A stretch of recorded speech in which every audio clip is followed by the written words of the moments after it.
Time I need to be reminded I'm one of the lucky ones, I look at the picture taken of me and my mother the day I was born.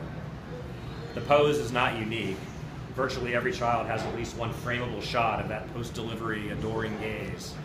Or every child fortunate enough to have been born in a hospital or home, under safe conditions, to a mother who welcomes the moment, and most importantly, is prepared for the moments and days and years that follow. I don't need to resort to religion or sociology. I can simply consider the circumstances and the infinitesimal odds that I ever made it from my father to my mother in the first place, if you know what I'm talking about. Who can't recall asking on Mother's Day, why isn't there a Kids Day? And the response is always the same. Every day is Kids Day. Most of us who've lived a single hour in the so-called real world have come to register how accurate this tired cliche actually is. Indeed, those of us who were sufficiently well raised didn't need to wait very long for this epiphany to occur. A year or two punching the clock, paying the bills, cleaning up one's own messes, the literal and especially the figurative ones, and generally attaining that independent status we strove so single-mindedly to attain, is impetus enough for reflection.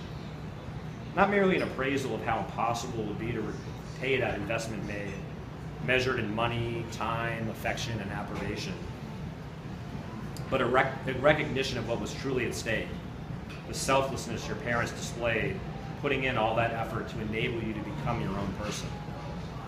The best gift a parent can give you, you come to understand, is loving you enough to allow you to not be exactly the way they are, to encourage you to figure out exactly who you are, the person you're supposed to become. Holidays have not been intolerable, no more than any other day, especially the bad days when I miss my mother the most. As a result, I reckon I'm not the only one who's found that my birthday is a single occasion that can never be the same. Inexorable nostalgic pangs, the pull of biological imperatives, or the simple fact that I'm still human has ensured that the annual recognition of my birthday is imbued with a sadness and heavy longing. I don't feel that any other time. If so, it seems a reasonable trade-off. That deep, uncomplicated connection, along with the longing any child can comprehend, signifies that yet another cliche holds true: absence makes the heart grow fonder. And every time I scribble a thought with artistic intent, I'm inspired by the support my mother offered, going back to the days where I was a kid with crayons, coloring outside the lines as I listened to the Nutcracker Suite. She'll never be forgotten. In fact, she'll never be gone. This is what helps, and it's also at times what hurts. How do you get over that loss? That's the question I asked a former girlfriend who lost her father when she was a teenager. You don't, she said. Hearing these words, you can acknowledge and appreciate the sentiment. You can easily empathize with how inconceivable it is to possibly heal from that kind of heartbreak.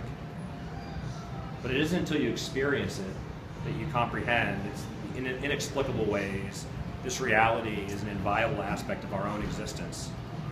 It's worse than you could ever envision, but if you're one of the lucky ones, it's more redemptory than you might have imagined.